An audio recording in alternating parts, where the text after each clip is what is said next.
So somebody asked me the other day, Christian, why is it that heaven and hell have such a chokehold on Christians? And if you're wondering why they asked me that, because you're new to my platform, hi, I'm a pastor.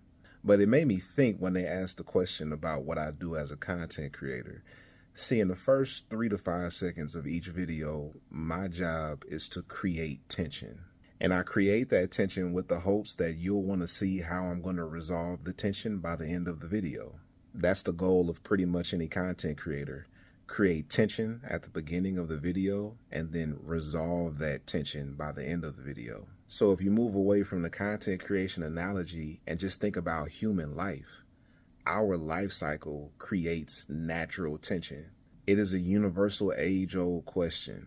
What happens when this life is over?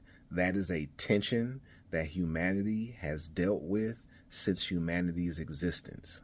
And different faith traditions develop afterlife theologies to help resolve that tension. Many Christian traditions resolve that tension by offering heaven and hell. So if you follow our rules and do what we say, you get to go to heaven, the good place. If you don't follow our rules and do what we say, you go to hell, the bad place. So heaven and hell is really a fear tactic that resolves the tension of uncertainty while simultaneously creating anxiety about the afterlife. And then it's weaponized as a way to control people's behavior. And when you're indoctrinated to believe that as a certainty, it's really, really difficult to let it go. And there are other ways to resolve that tension, but depending on what faith tradition you come from, they'll tell you that every other alternative is wrong and we're right. When in actuality, everybody's just taking a stab at it.